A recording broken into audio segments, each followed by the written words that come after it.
Continuando con nuestro segundo módulo, integración con el Common Language Runtime de .NET, vamos a tratar ahora como tal de cómo crear un procedimiento almacenado y un trigger utilizando el Common Language Runtime.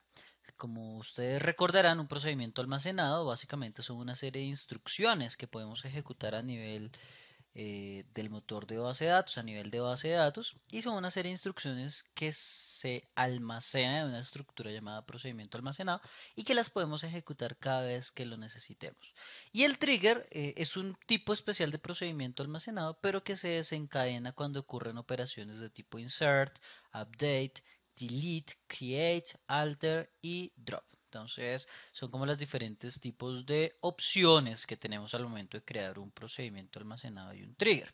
Lo que vamos a ver aquí particularmente no es tanto como crearlos, eh, sino que veremos cómo implementarlos y cómo utilizarlos, pero no creándolos nativamente por código Transact SQL, sino por código administrado. Ese va a ser el objetivo particular. ¿Cómo funcionan los procedimientos almacenados? Lo primero, a nivel de .NET, a nivel de C Sharp, por ejemplo, lo que vamos a utilizar o lo que deberíamos crear es un procedimiento, un void estático llamado, en este caso, products by color, y que recibe un parámetro tipo SQL string llamado color. El elemento o el atributo particularmente aquí se llama un SQL Procedure. Y la forma de importarlo, de utilizarlo directamente mediante Transact SQL es como lo observamos en la parte inferior. Create Procedure, dbo.products by color, le pasamos el parámetro @color de tipo nvarchar 16 as external name assembly.clase.procedimiento SQL CLR 177a.storeprocedures.products by color. Algo importante y que de pronto no habíamos comentado en videos anteriores, pero que salta a la vista. El nombre que le coloquemos a los parámetros en .NET debe ser exactamente igual al nombre que le coloquemos en SQL Server. Por ejemplo, aquí lo llamamos color con la C mayúscula, aquí lo llamamos @color igual con la C mayúscula. Y los tipos de datos pues deben coincidir. Si aquí coloco un SQL string, aquí debo colocar un tipo de dato que corresponda a un string, como un varchar o un nvarchar. Y este ejemplo, pues Products by Color seguramente nos da una idea de que estamos accediendo a un procedimiento almacenado, pero que accede a datos de la base de datos. En su momento dijimos, cuando hicimos nuestro video introductorio, que si vamos a acceder de manera directa a datos de la base de datos, de pronto usar un procedimiento almacenado por Transact SQL es mucho más óptimo que usar un procedimiento almacenado por Command Language Runtime. A modo académico vamos a ver cómo funcionaría, pero en realidad de pronto ya no es necesario hacerlo por este lado, en este caso particular, ya que estoy consultando la tabla de productos, pasándole como filtro un color, sino que simplemente lo vamos a hacer directamente en caso de que sea necesario. Ahora bien, puede pasar el caso que necesitemos un procedimiento almacenado para acceso externo. Aquí sí se vuelve útil la creación de un procedimiento almacenado mediante el CLR.NET. Observen que sigue siendo un atributo llamado SQL Procedure, ¿verdad? El procedimiento es public static void y le ponemos un nombre llamado write operating system file. ¿Qué hace esto? Recibe dos parámetros, la ruta donde está el archivo de salida y un binario, que son los datos que vamos a escribir en un archivo. ¿Y qué es lo que hace? Lo que estamos pasando en este binario, data to write, lo va a escribir en un archivo que nosotros designemos también como parámetro. Hacer esto por Transact SQL de pronto no es sencillo, pero si lo hacemos mediante el uso del framework de .NET y el CLR propiamente del framework de .NET, puede que la labor se facilite un poco más. Ya el resto del proceso es similar a como lo vimos antes. Create procedure dbo.write operating system file. El nombre del procedimiento también tiene que ser o debería ser igual al nombre del procedimiento en .NET. Los dos parámetros output file name y file data nvarchar 400 var binary max. As external name, el assembly punto, la clase punto, en este caso el procedimiento. Y por último tenemos los triggers, donde el atributo en .NET es equal trigger, como lo podemos ver acá, ¿cierto? Le colocamos el nombre al trigger, el target pues es la tabla test table en el cual se va a desencadenar el trigger y el evento sobre el cual se va a desencadenar que es for update. Public static void, recuerden que es una especie particular de procedimiento almacenado, en este caso es un public static void test table update. Y a nivel de transa que SQL pues es también sencillo. Create trigger, el trigger que queremos crear, on dbo.testTable after update as external name, el nombre del assembly, punto el nombre de la clase, punto el nombre del procedimiento particularmente. Pero bueno, vamos a hacer una demostración donde implementaremos procedimientos almacenados y triggers.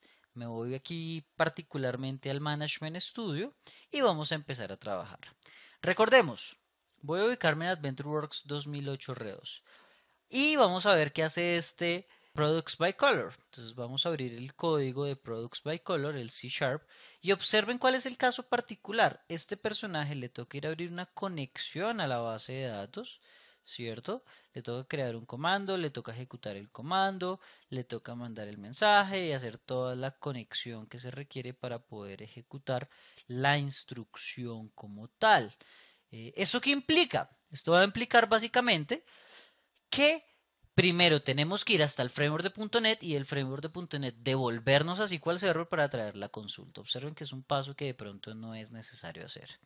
Pero aún así vamos a crear el procedimiento, ¿cierto? Y vamos a ver si este es capaz de traernos información. Vamos a traer todos los productos por color, donde el parámetro es null. Ahí está. Donde el color es nulo, es decir que no tiene un color asociado. Y vamos a ver traer todos donde el color es azul. No sé si lo lograron percibir. La primera vez que lo ejecutamos tardó un poco más de lo normal. De pronto es por el tema de rendimiento que podríamos llegar a tener.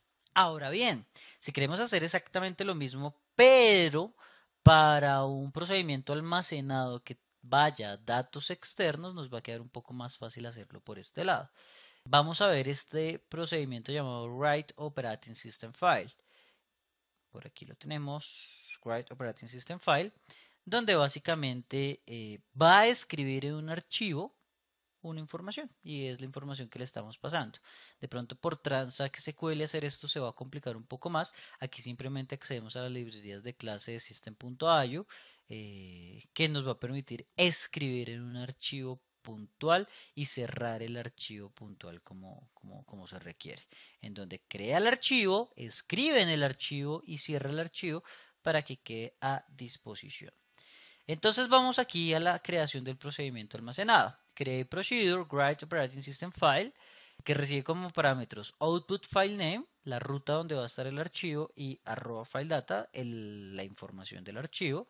As external name, SQL clr1077.procedures.write operating system file, y lo creamos. ¿Listo? Ahora vamos a probarlo. Declaramos una variable XML, pues de tipo var binary max, y colocamos un texto cualquiera, en este caso es un archivo, un texto en XML. Y ejecutamos el procedimiento almacenado en donde como parámetros pasa la información a esta ruta, C users consultoría desktop curso avanzado de desarrollo, módulo 2, archivo.customerbalance.xml y le pasamos el texto. Les voy a mostrar en este momento la carpeta. Aquí estamos, curso avanzado de desarrollo, módulo 2, archivo. En esta carpeta no hay un archivo en este momento. Vamos a ejecutar el procedimiento. Entonces, declaramos las variables y ejecutamos el procedimiento almacenado. Parece que tenemos unos problemitas ahí con la carpeta y el acceso particularmente. Bueno, ahora más adelante lo vamos a resolver. Seguramente no podemos llegar hasta la carpeta por algún tipo de privilegios que el usuario con el que estoy ejecutando pues no me permite llegar hasta ese punto particular. Ahora bien, uno de los temas bien interesantes acá es la capacidad que podríamos llegar a tener de crear un trigger asociado a una funcionalidad del framework de .NET y particularmente del Common Language Runtime. Voy a crear una tabla llamada testTable, ¿cierto? Y voy a insertar un par de registros a la tabla. Hello there. Esos son como los registros que voy a insertar. Ahora crear un trigger basado en esa tabla. Create trigger tr testTable update on dbo.testTable after update as external name SQL CLR 10776a.triggers.testTable update. Vamos a ver qué hace ese trigger. Entonces abrimos el código y el trigger no hace nada más que mandar un mensaje al pipe, es decir, al panel de mensajes del SQL Server diciendo trigger fired. Eso es todo lo que hace el trigger en cuestión. Escribe un mensaje diciendo el trigger se desencadenó. Entonces creamos el trigger por acá y hacemos un update. Lo único que podemos esperar de este trigger es algo muy sencillo y es que aquí aparece un mensaje llamado trigger fired. Eso es todo lo que hace el trigger, pero le podríamos agregar cualquier tipo de funcionalidad que nosotros necesitemos que haga el trigger en cuestión para que se desencadene sin ningún tipo de problemas. En resumidas cuentas, ¿qué vimos en este módulo? Vimos cómo crear un procedimiento almacenado que accedía a datos de una tabla en SQL Server, cómo se crea un procedimiento almacenado que accede a recursos externos y por último, cómo se crea un trigger básico que simplemente dispara un mensaje diciendo el trigger se desencadenó. En un próximo video veremos algunas funcionalidades avanzadas como la creación de agregados y tipos de datos definidos por el usuario como un rectángulo para hacer ciertas funcionalidades claves y que nos van a ser de bastante utilidad. Nos vemos en el próximo video. Muchísimas gracias.